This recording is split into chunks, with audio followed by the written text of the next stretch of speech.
I got for 2021. Alright, damn, I'm trying to, you know, everybody go up to another notch. I done touch base with like the family shit. Now I'm trying to help the community. Now I'm trying to get places like this about little daycares and shit. Just anything to generate money and make the community better and shit. Now I got a lot of friends. Now my auntie next to the line. Now you see what I'm saying? And then my friends, and you know, and I got kids now. You see what I'm saying? So it never stopped. Like the giving it and help here, it don't stop. You just gotta keep getting more money. As long as you got money, it ain't gonna be no problem. You see what I'm saying? I just gotta keep having money. A rapper who is among those who were shot and killed in a gun battle in downtown Atlanta. A total of 6 people were shot, 3 have died. One of them, a rapper Davon Bennett, who goes by the stage name King Von.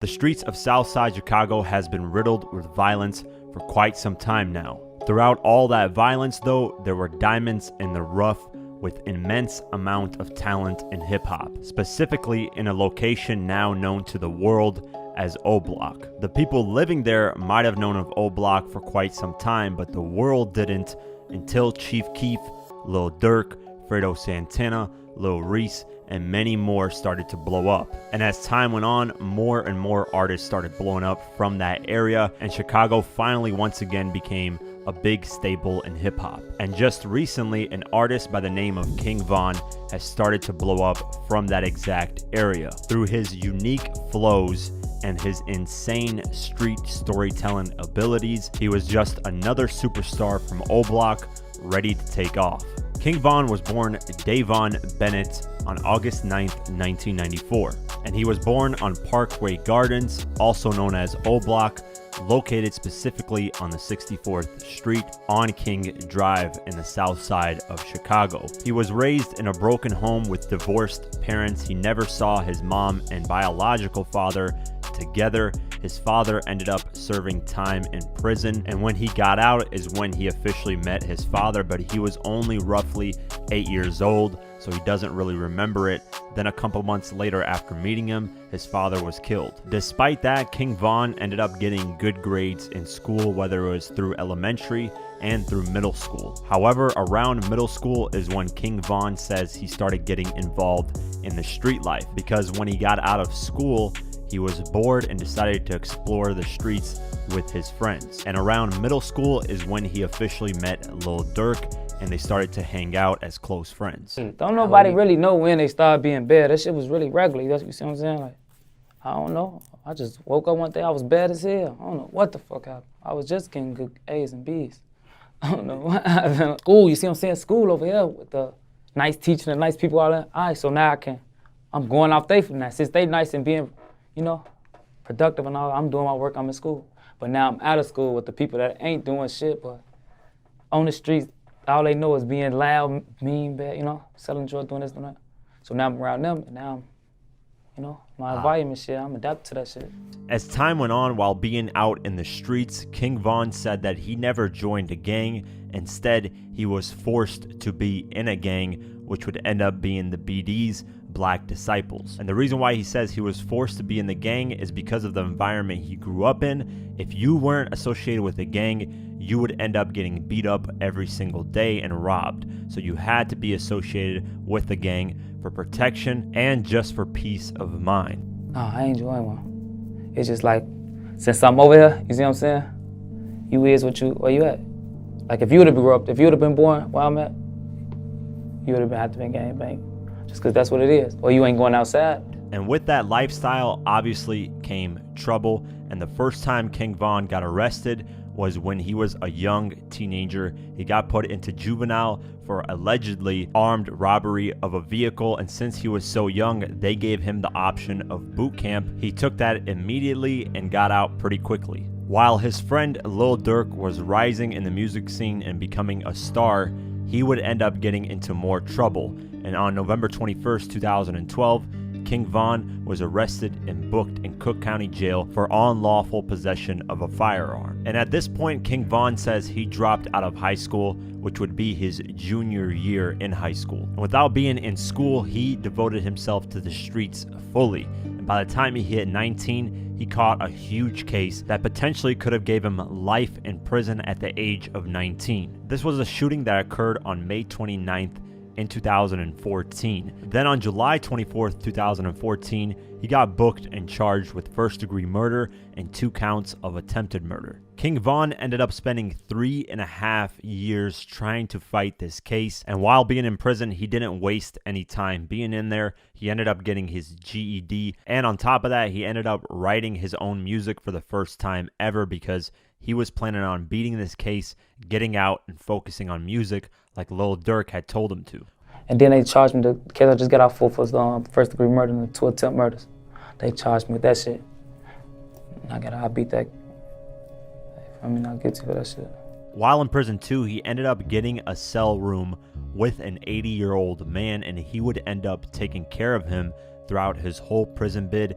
He would push him in his wheelchair. He would remind him to take out his dentures when he went to sleep. And of course, this old guy ended up calling him grandson, and he also got the name grandson because of how he was carrying himself in prison. He was showing respect. He was showing he was a leader in the BD thing. It be old men like they put you in the cell with like 7. They put me in cell like that was that I gotta help him I gotta push him in the wheelchair. They put me in there with a nigga that. Nah, for real, like I'm in a cell with a nigga that's 80. I gotta take him to lunch. I'm in a joint. I don't even know this man, but he in my cell. I gotta take this man because you gonna leave this old man there. He's stinking, he loud, he got his dentures in, he be chewing his dentures. He supposed to take him out when he go to sleep, so I'm, School, take your dentures out, man.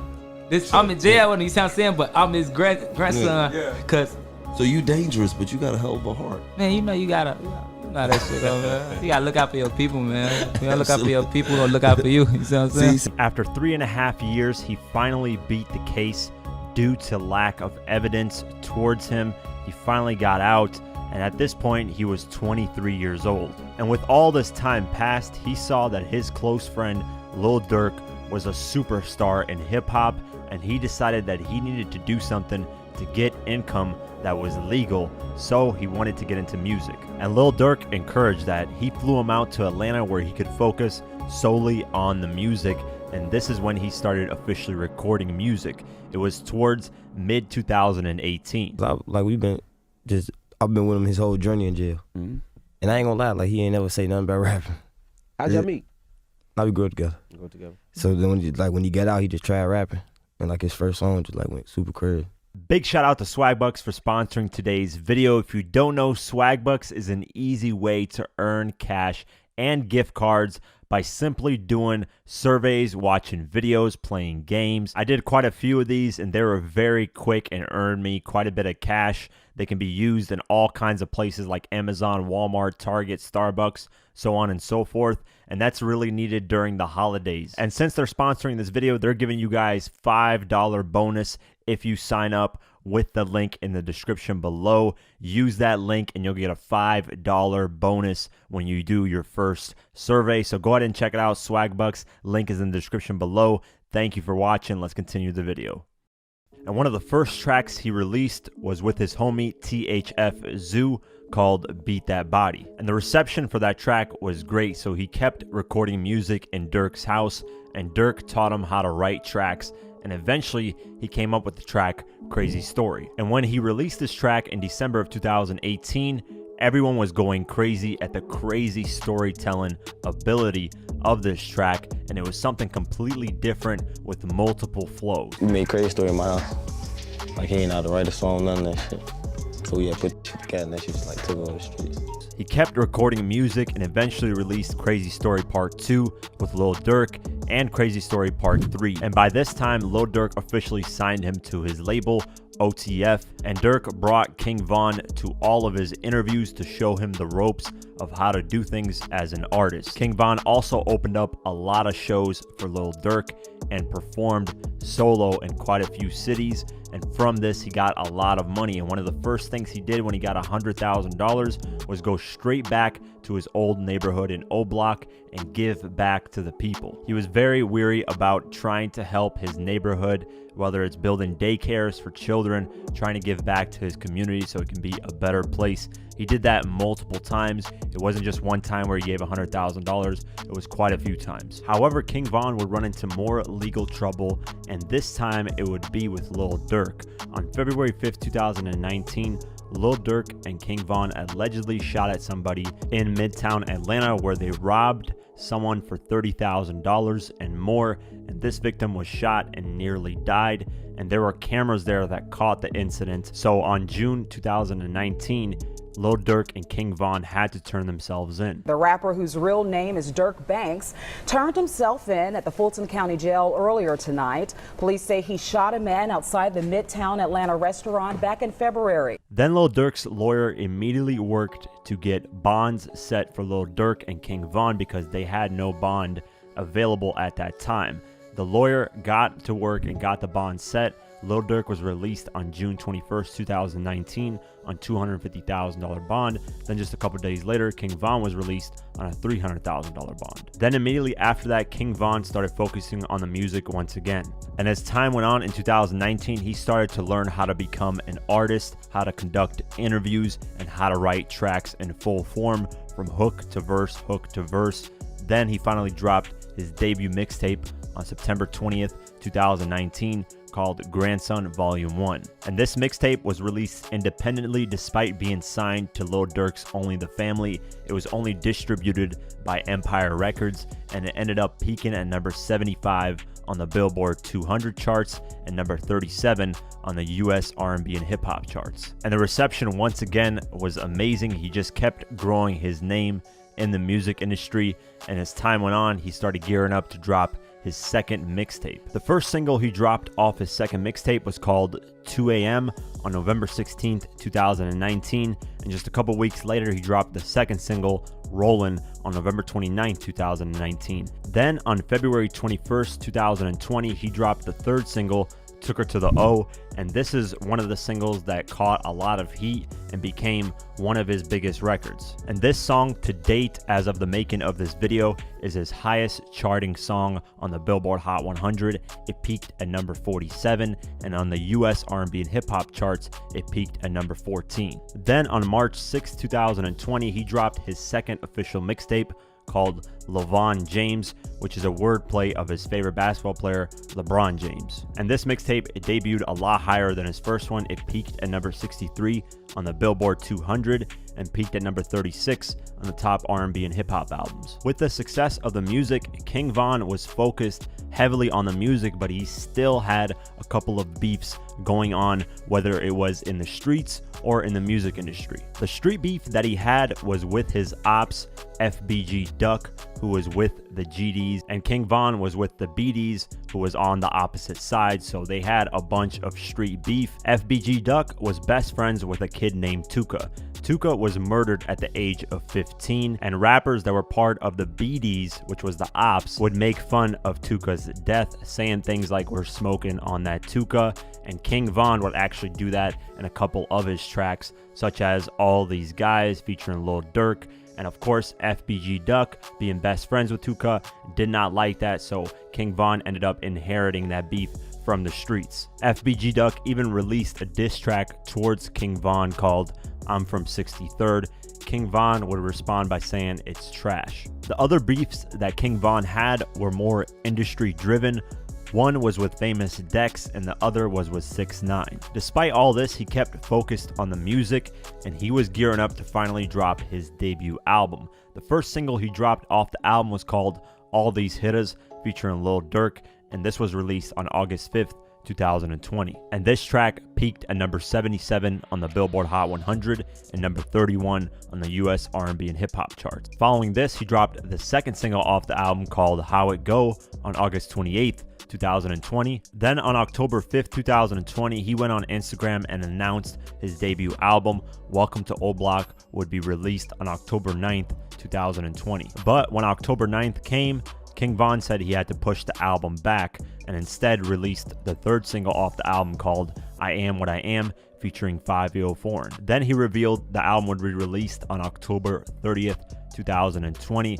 But before the album came out, he dropped one more single called Galish Place on October 23rd. Then finally on October 30th, 2020, King Von drops his debut album, Welcome to Old Block. The album debuts at number 14 and sold 25,000 copies within its first week. King Von, however, would never get a chance to see the first week numbers of his debut album because on November 6th, 2020, King Von would end up getting killed due to an altercation at an Atlanta hookah lounge. King Von that night was out and about promoting his debut album. He had scheduled an album release party at Atlanta's Opium Club on Thursday, November 5th that night, and everything was going fine. King Von's manager says that after the album release party, they were all scheduled to go back to the hotel and sleep. However, Von's manager says that King Von was off that night for some reason. After the album release party, they all went back to their vehicles and started heading back to the hotel like planned.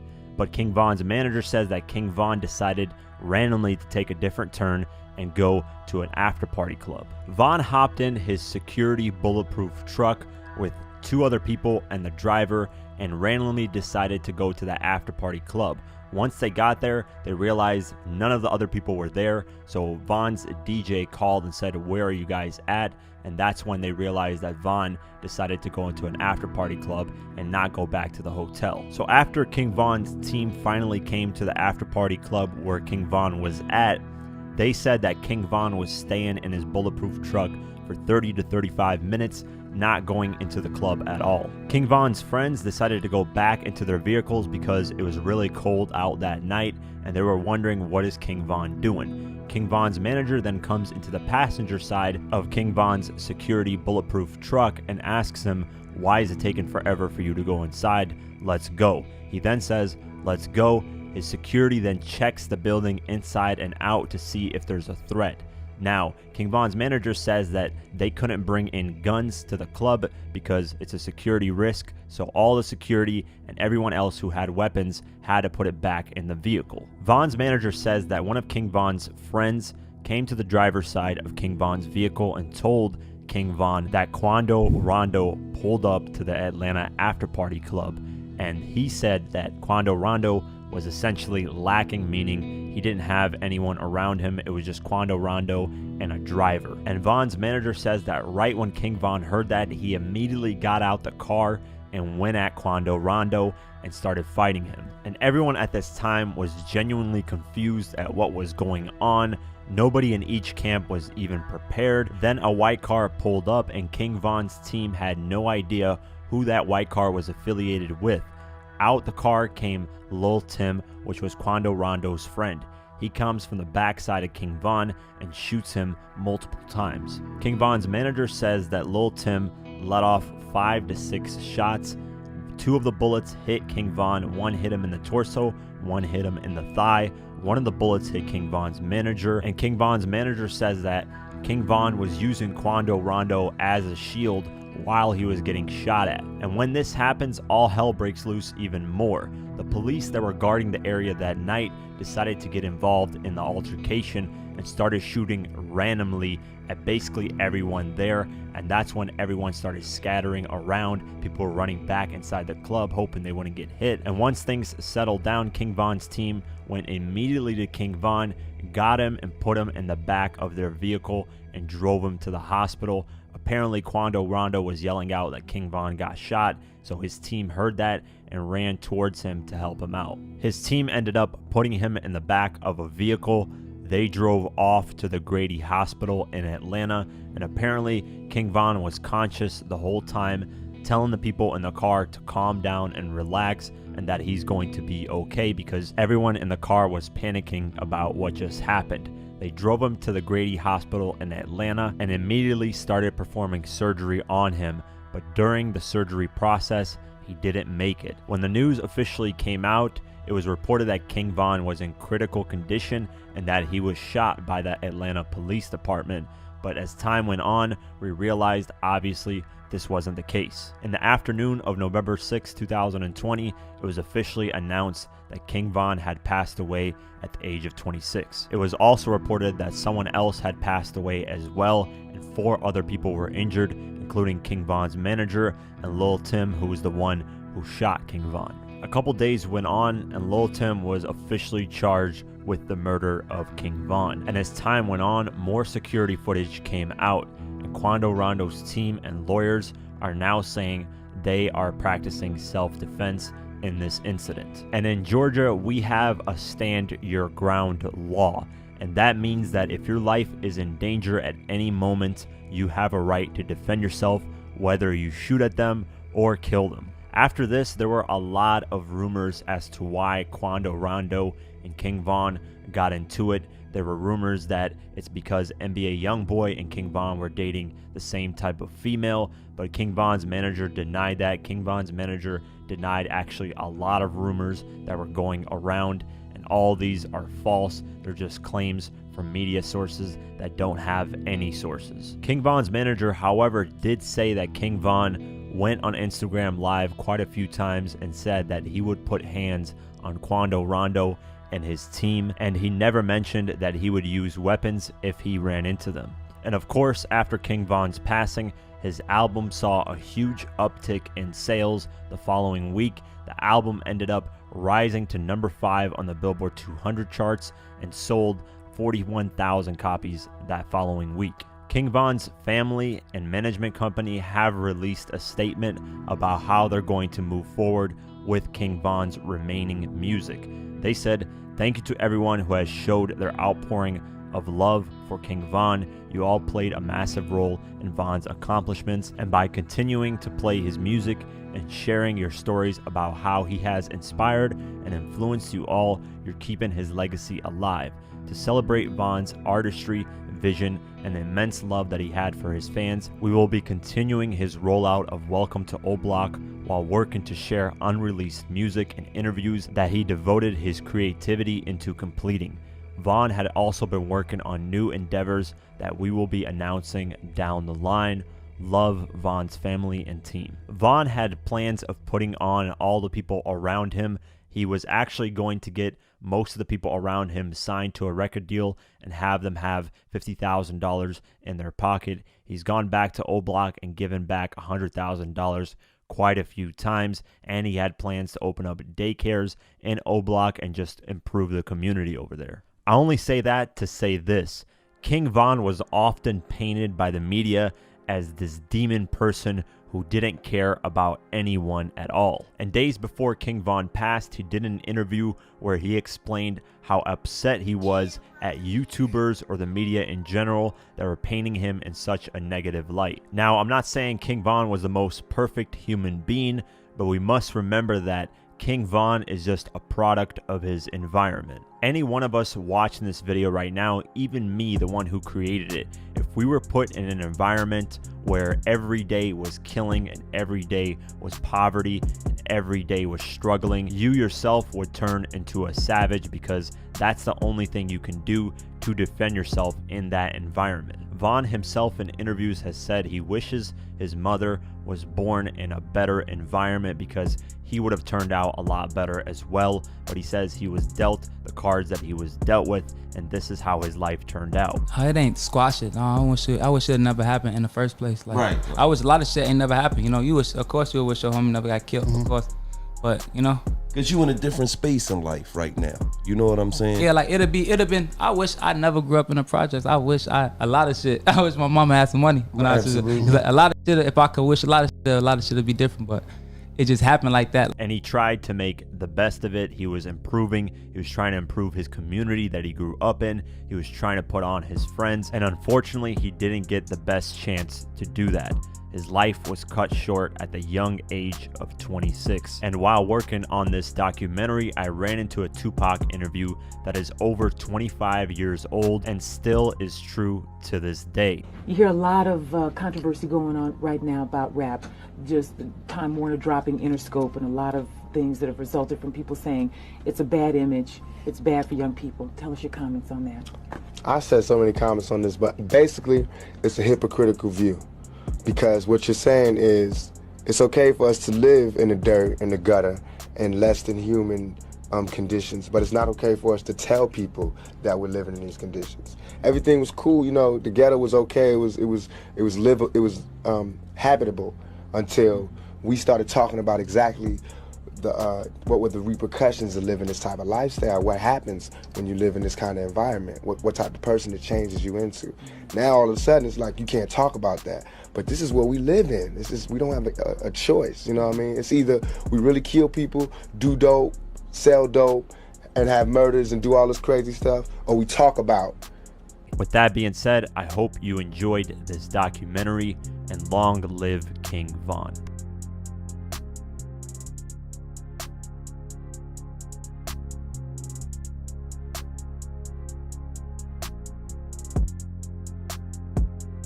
That's it for today's video. If you guys want to support this channel further, you can do so at patreon.com/diverse mentality. For just $1 a month or more, you can help support this channel further. A link is in the description below. Like, comment, share, and definitely subscribe. I do videos like this daily on hip-hop news and much more, so definitely subscribe. Follow me on Twitter and on Instagram at QuakeGW. Like us on Facebook, and I'll see you guys in the next one. Peace.